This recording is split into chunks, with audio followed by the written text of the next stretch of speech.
What's your comment on the Supreme Court judgment on Rivers State government? You know, thank God for education. Thank God for knowledge. People do not understand that there is a difference between law and rule of law. In Nigeria, we keep churning out laws every day. Nigeria is not lacking in laws. We have laws everywhere. More laws than even America, than any of those countries. But what we don't have is rule of law. And it's unfortunate. So when people call court, and they say rule of law, sorry, no. The court does not give you rule of law. The court gives you law. It is only when the law, because the courts give law because decided cases are part of our hierarchy of laws. Decided cases give us the legal principle that come out from a case. That is ratio decidenda. The decision of the court becomes part of the court. The judges are not there to make laws. The judges are there to interpret the laws. So rule of law can only be possible if the judges interpret the laws according to the wordings of the law. So anything that is their decision is law. But it can only be rule of law when the decision accords to the wordings of the law. When the courts use their own discretion to give judgment not in accordance with the wordings of the law, that is still law, because by our law any decision of the court is law. But that's not rule of law, because it will not be capable of performing the functions of law, which is principally to ensure orderliness in the society. For anything to become rule of law is not a system of government. Rule of law is an effective exercise, or a more effective or more better way to exercise authority. So rule of law is the effective implementation, interpretation of the law to ensure that the law performs the function of the law, which is orderliness of the society. So before the law can perform the functions of the law must accord to the basic principles. Basic principles. There are certain basic principles the law must conform to in order to be possible that that law will perform the function of the law. If the law does not conform to those basic principles, the law will not be effective enough to become rule of law. What are these principles? They are as enunciated by Longfuller. They are the 8 desiderata of the principles of law. These principles of law include: 1, the law must be expressed in general terms. In other words, the law must apply to everybody without respect to the person. Everybody must be equal to the law. Everybody must be equal before the law, under the law, without discrimination. 2, the law must be publicly promulgated. There is no in a democracy especially, there's no room for any law to be done secretly. You have heard at times the legislature will do something, you heard that it is smuggled. It is that may be law, but it will not be rule of law, because if the people do not know what the law is, they can't obey it.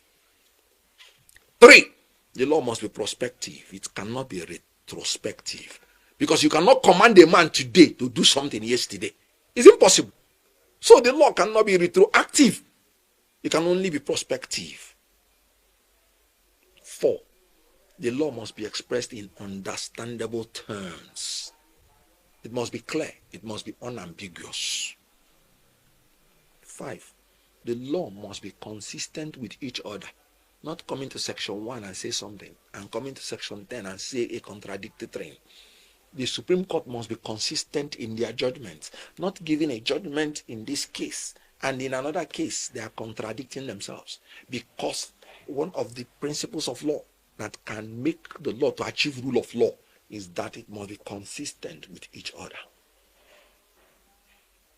The next, the law must not require a conduct that is beyond the capacities of the affected parties. When a law gives or requires a conduct that is impossible to achieve, that law can never conduce to rule of law.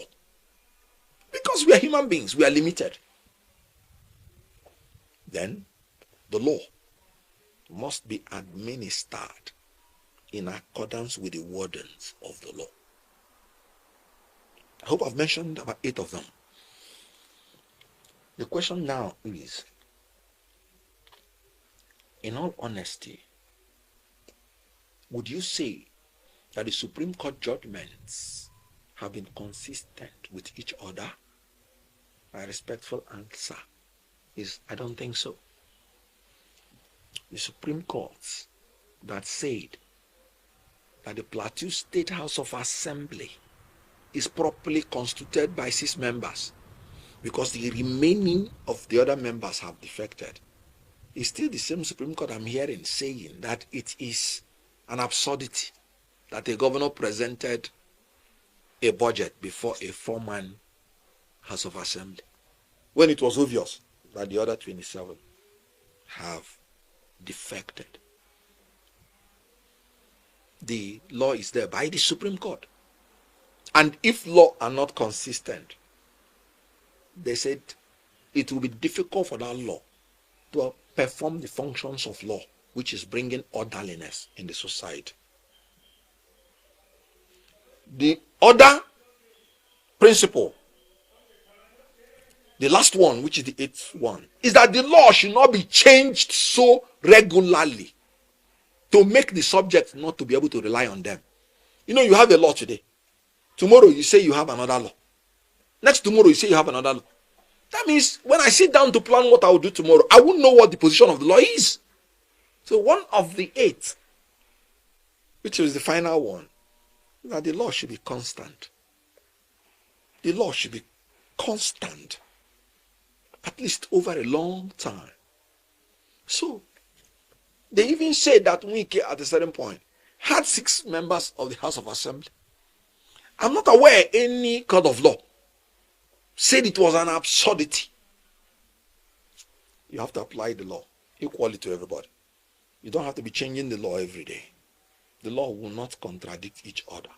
The law must be clear and unambiguous so that rule of law can prevail.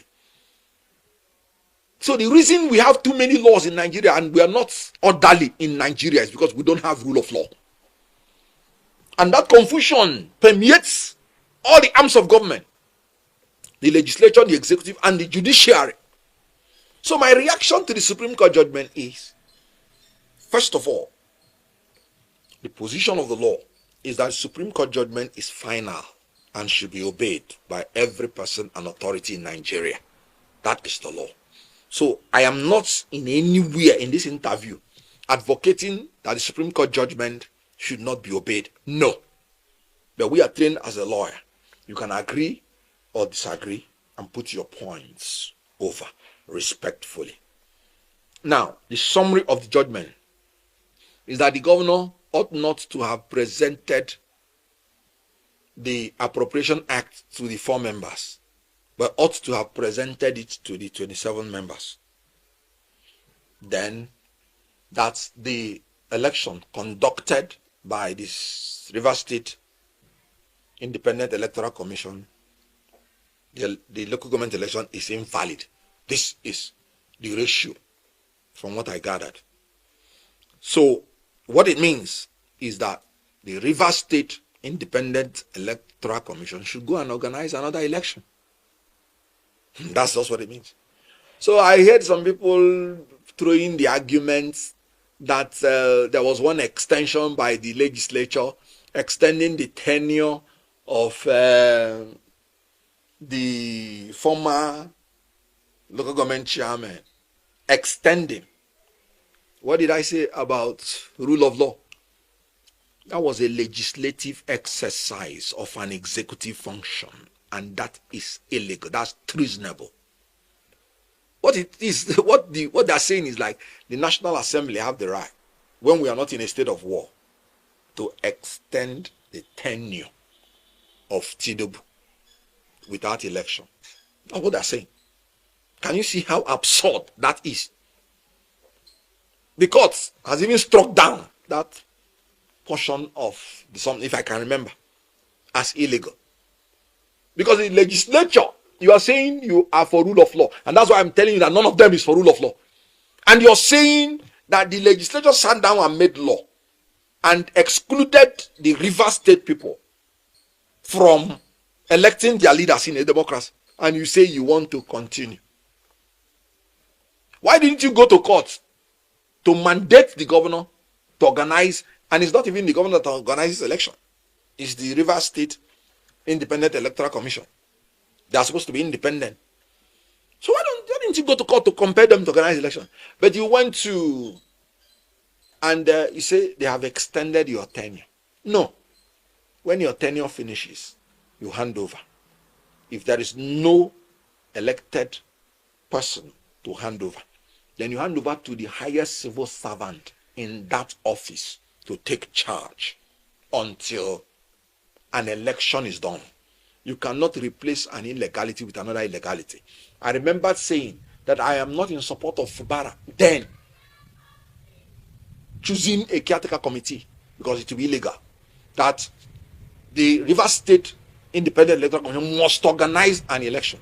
So they have organized an election. The Supreme Court said no, they didn't follow certain procedure. So what they should just do is to go and organize another election.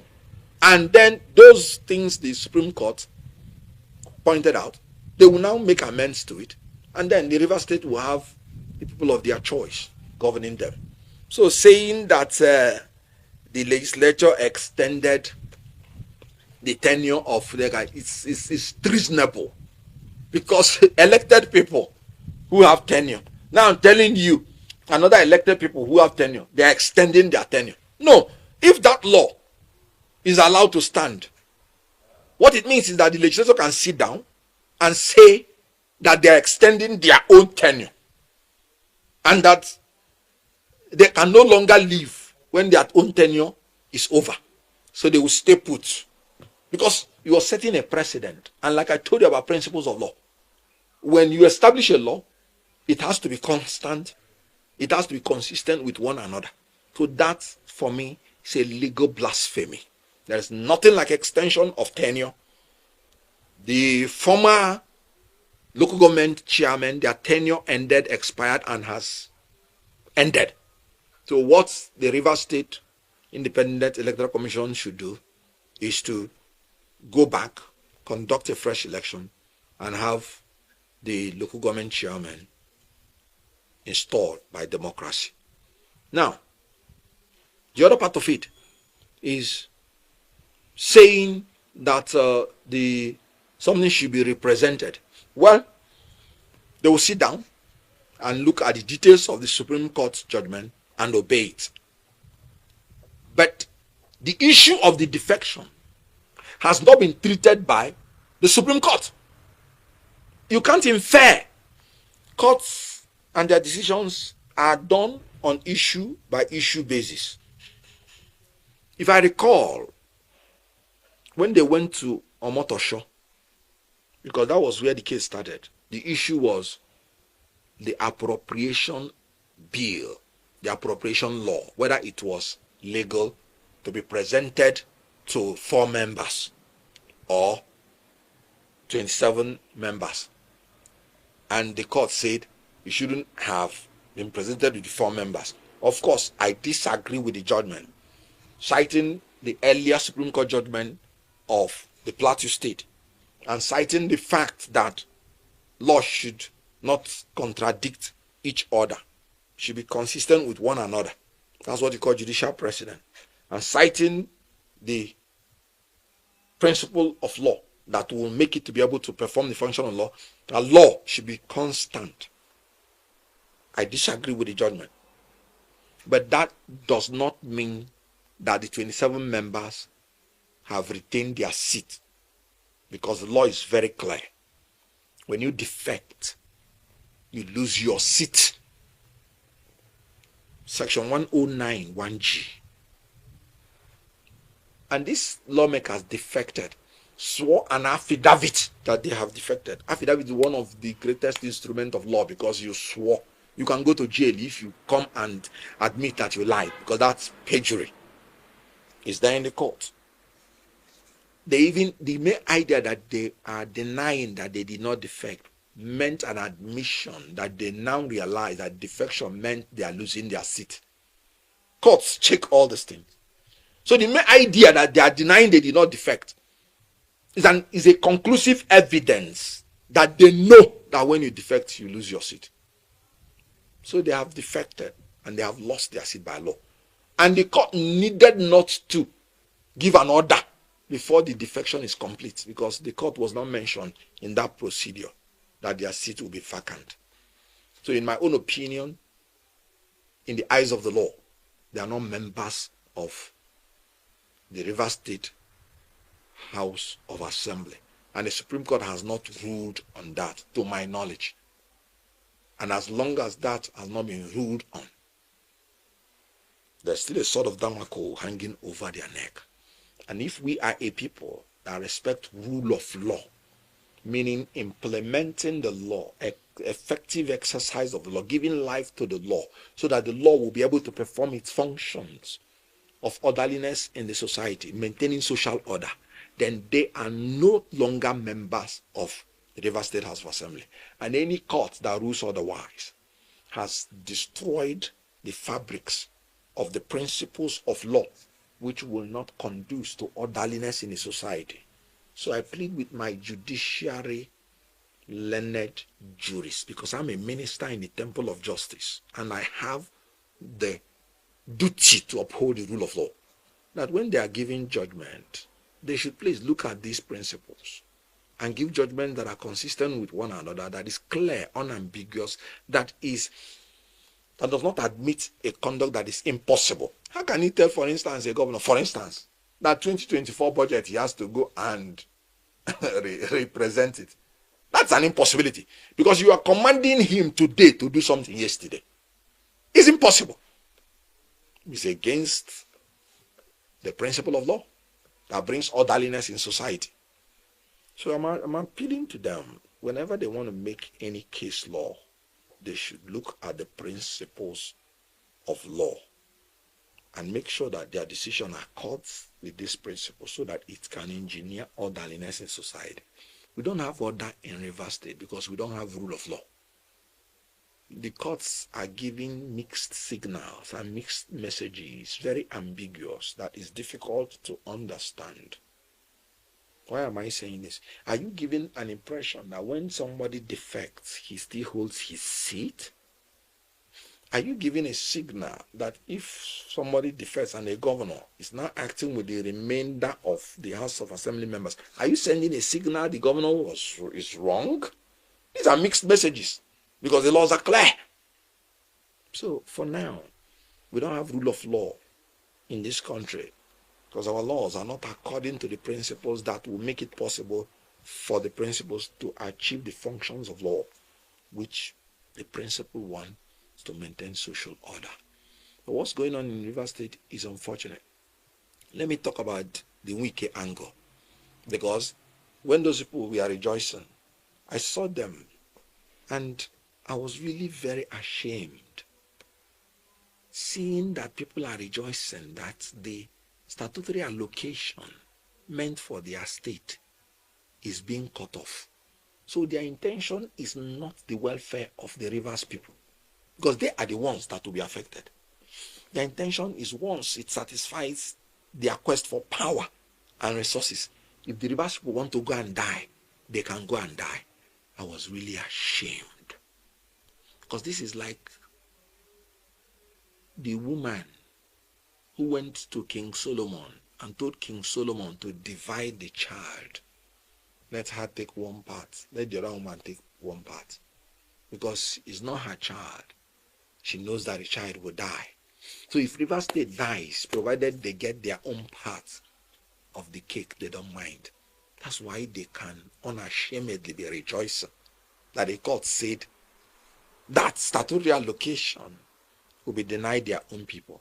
Now let's talk about the issue of statutory allocation. I will tell you why I disagree with that judgment. First of all, by section 66 B of the Constitution of the Federal Republic of Nigeria, the power of the courts extends to the determination of civil rights and obligations of persons and of government and persons. Determination of the civil rights. The court cannot go and start punishing a people or even a party in a civil proceeding without first of all determining their civil rights. That is why what the court does is to rule on the legality or otherwise of presenting the appropriation bill and then expect the parties to obey.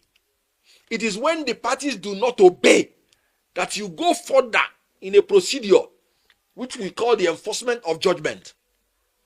It is in that enforcement of judgment that you can bring penalty against somebody because not obeying court order is contempt of court.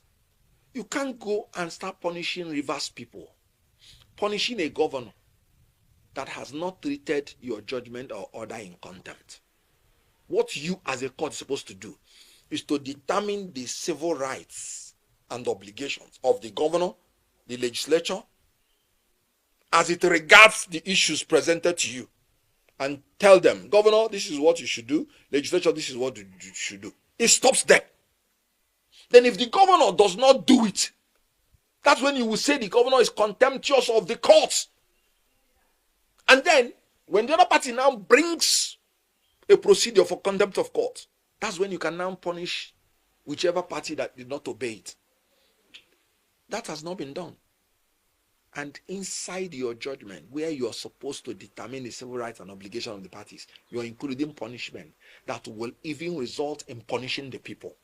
For me, the aim of judgment is to give justice. I wonder how that will conduce justice to Rivers people, to a governor that everybody knows is peaceful and obeys the law. The court ought to have just told the governor, no, this is your civil right. No, this is your obligation. No, you exceeded your rights here. This is what you should do. And I know this governor, because when this governor came in first, at the risk of giving up all his rights, he said, for in the interest of peace, he is willing to do anything. The Supreme Court would have just given that judgment and the governor would have obeyed. Why say you are cutting the statutory allocation to the people? You're punishing the people already, punishing the governor, when you have not given the governor the right to voluntarily obey your judgment. Because all through this while, the case has been in court, so you can't say the governor is in contempt.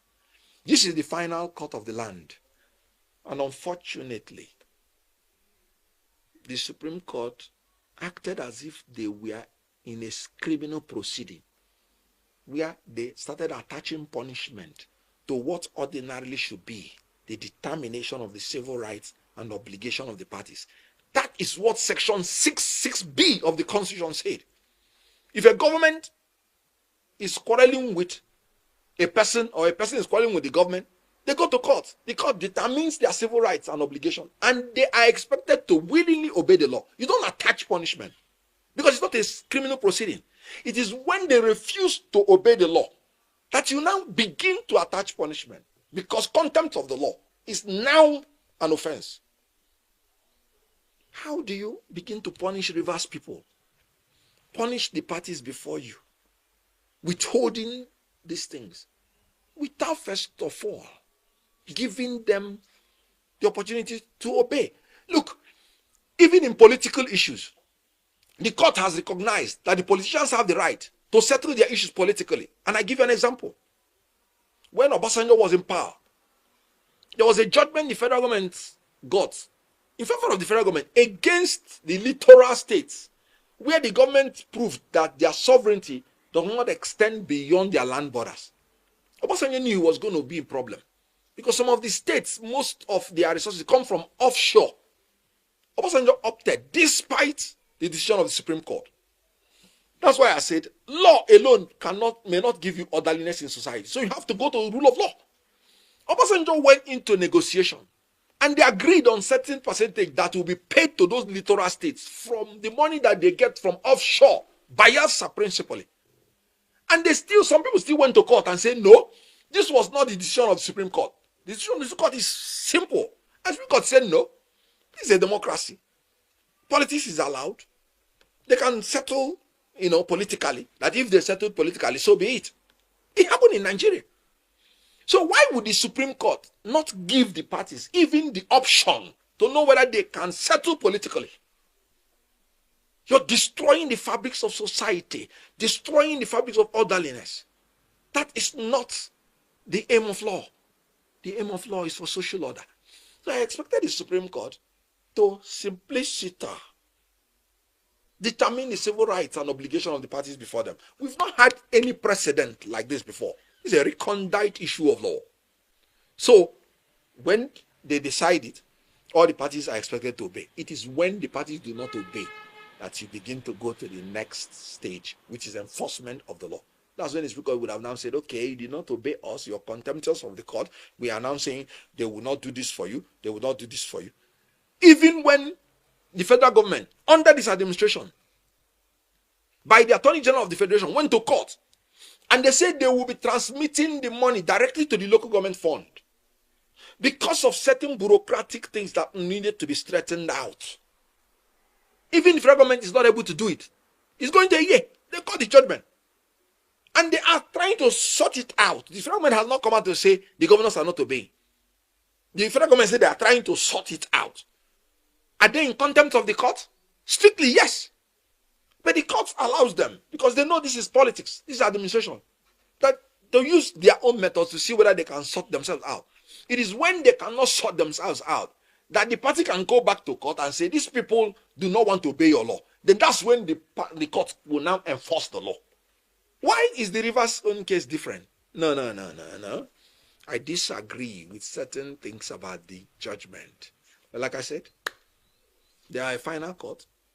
They should be obeyed. But the courts will realize that their judgments are not conducing to orderliness in society, to justice, and making the law to perform its functions. And if they continue like this, they may unwittingly bring anarchy to the people. Your comment to the passing of Pa Adebajo and that of Pa Edwin Clark. It was a sad day for Nigeria. It would have been a beautiful day for Nigeria if these men lived to see what they were fighting for. If they had lived to see the great Nigeria they fought for, the Nigeria of equity, justice and fairness. The truth is that they died complaining that they cannot see it. I heard that when Edwin Clark was dying, that's what I heard. I was not an eyewitness. He was sympathetic to Fubara, still mentioning how they must not allow Fubara to go down in injustice. You can imagine. These are men, 90-something years, non-Nigerians, fighting for a society. They could not enter that promised land they were fighting for. That is what made me sad. I remember when we did our campaign in Ibadan, I saw how Adebanjo was climbing the step. You know, when you see them on TV, you still think they have all the energy. I saw the will, the strength, and I knew what kept these people alive. He was climbing the step. It was difficult for him, but he was climbing it until he made it to the top. Looking for justice, looking for a Nigeria of the dream they had when they were youths. Because when they were born, obviously they must have been born into colonialism. They saw it. Nigeria became independent. In their adult age, they saw it. They saw the gradual decay and decline of Nigeria. They saw it. And they continued fighting even in their age. So the only thing that is sad about their passing is that they didn't see that Nigeria that they wished for, prayed for, worked for, and fought for. But apart from that, they are men well blessed. blessed in children, blessed in wealth, blessed in riches, blessed in long life. So they were not fighting for themselves. They were fighting for us and for the next generation. My prayer, let that dream they have of a great Nigeria come to fruition in my lifetime. May their souls rest in peace, and may their memory be a blessing. It was a loss for Nigeria, but it was a life well spent. I've told you the only regrets.